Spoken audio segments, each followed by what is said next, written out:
Nick, did the win hurt the Jets' future for years to come?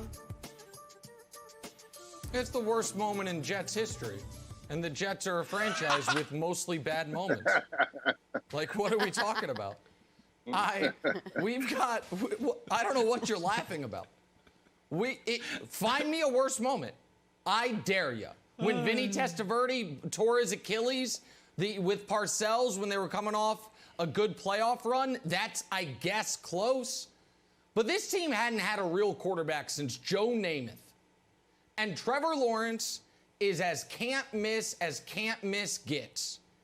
And you had it all there for the taking, or for the tanking, and you blew it. Hey, that's good. And now at this point, I don't even know that you draft any quarterback. I think with the second overall pick, you might end up trading it for a bunch of other picks and running it back one more year with Sam Darnold.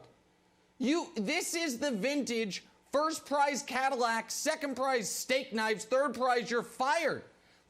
Except Greg Williams already got fired, which probably screwed you out of Trevor Lawrence. Greg Williams sitting at home, I imagine, on some Barca lounger saying, see, bet you wish you hadn't fired me now. Hope you enjoy the left tackle out of Idaho you're going to get. What are you doing? It's an unequivocal, unmitigated disaster for the Jets, Brian. And I feel so terribly for Jets fans, except for the fact that they grew up in a city with two teams and they didn't have to be Jets fans. So they opted into this. So some of this is on them. But this is as bad as it gets, man. As bad as it gets. Yeah, you know what, Nick? You're absolutely right. I live in Jets country. I'm around a bunch of Jets fans here. And all I heard was moaning and yelling all afternoon in agony because of this. This was a terrible situation. They had one job to do. That was to lose, something that they were really, really good at, and they really couldn't complete that job. And here's the thing. When you think about it from a player's perspective, absolutely. You want to go out there and win every single game. Do you think Sam Darnold wants to give up his starting position in the NFL and be shipped to a different team? Absolutely not. Do you think Frank Gore wants to go out there and be 0-16 in one of his last years playing football? Absolutely not. So as a player, you're always going to go out there and try to win. But as a fan, changing the culture with a brand new quarterback and a brand new coach, it's totally different. Think of the Bills. What happened when they got Josh Allen and Sean McDermott? Different team 4 or 5 years later. Think of the Cardinals a couple years later. Cliff Kingsbury as well as Kyler Murray, a total different franchise. Getting a quarterback and a brand new coach changes the culture, changes the character of your franchise. The Jets just lost that opportunity. A terrible loss. Here's the thing. There are times where you can win and still lose. Kevin, you understand this. When you can get an all-expense paid to the worst island ever, to a place that you'll never, ever come back to, a disaster zone, that's exactly what the Jets just did. They won, but they actually lost. All right. I disagree wholeheartedly. And I'm a pretty rational person. If I'm on a sidewalk and I got to walk under a ladder, I'll walk under a ladder. If I break a mirror, I don't know why that would ever happen. But if I break a mirror, I'm not like, oh, there goes 7 years. I do, however, believe in good football karma. So the Jets fans, stop whining, stop moaning. Oh, boo-hoo, we won a game. You can't be whining about losing games and winning games. You got to pick one.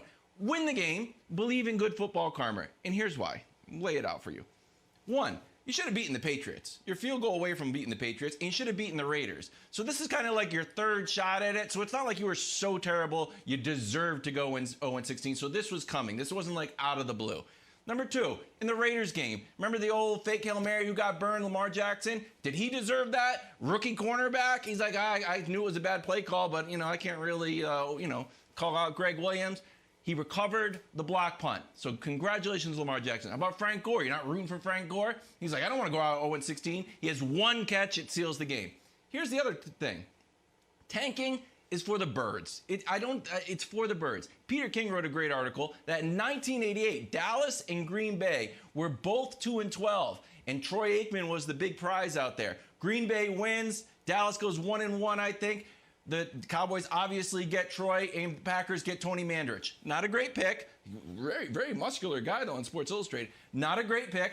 However, a few years later, I don't know, let's trade for that guy from the Falcons, Brett Favre. That worked out. You know why? Because you won game. Good football karma. What about more recently, Nick? That worked out. Oh, tank for Tua. Tank for Tua. The Dolphins are tank for Tua. Brian Flores like, I'm a Patriot. I'm not tanking for Tua. I'm going to win games. They're like, oh, my God, what are the Dolphins doing? Surprise, surprise. You got Tua, and now you're going to the playoffs. Yeah. Winning is but good guess for you. what? It's good football karma. Oh, my God. Your last 2 points are insane. You're like, hey, good for the Packers. They didn't get the guy. They didn't get the guy who won 3 Super Bowls. They're delighted. Well, they got Brett Favre. They got as lucky as you possibly can get with Favre because he washed out in Atlanta. That's not a duplicable process. Second of all, with the Dolphins, they got the guy they were hoping to tank for anyway. Trevor Lawrence is not going to be there at 2, buddy. Trevor Lawrence is gone. This is not only a disaster, by the way, for the Jets. Go ahead, Wilds. Yeah, go. I'm done with Trevor Lawrence, a generational talent. How long is a generation nowadays? I got Arch Manning is like 3 years younger than him, and Patrick Mahomes like 4 years. Like these generations are like ant lives. They're like, a generational quarterback. I agree. Generational quarterback. They understand what once in a generation. I understand what generational talent is. Look what Lamar Jackson is doing in Baltimore. He's a once-in-a-generation player, and he's doing it in a fashion where he's running the football, and it's hard to do. And then who knows if he lasts for another 10 years at the starting quarterback position. But if you can get a guy that can run and throw the ball like Trevor Lawrence, that changes the fortune of your entire franchise. It changes the way you call plays, and obviously he's going to help your defense. These things are hard to come by, the number 1 draft picks like that. And when you're losing the way that the Jets have been, you got to keep that going so you can get the best player. I agree with you, Wilds. We throw the term generation around too often, but that's beside the point. He is the best quarterback prospect since Andrew Luck, bar none, hands down, unequivocally. Yes. You can try to hit lightning in the bottle with Patrick Mahomes. You can. I get it. But you also can be in a spot where you end up taking the second best quarterback in a draft. And you know what that turns into very often? Sam Darnold, who the Jets already have. And listen, I don't even really, it's not so much I feel bad for the Jets. I feel bad for Trevor Lawrence. This is bad for him. This idea that he'd rather be in Jacksonville than with the Jets. Who the hell wants to go to Jacksonville? This is bad for the NFL.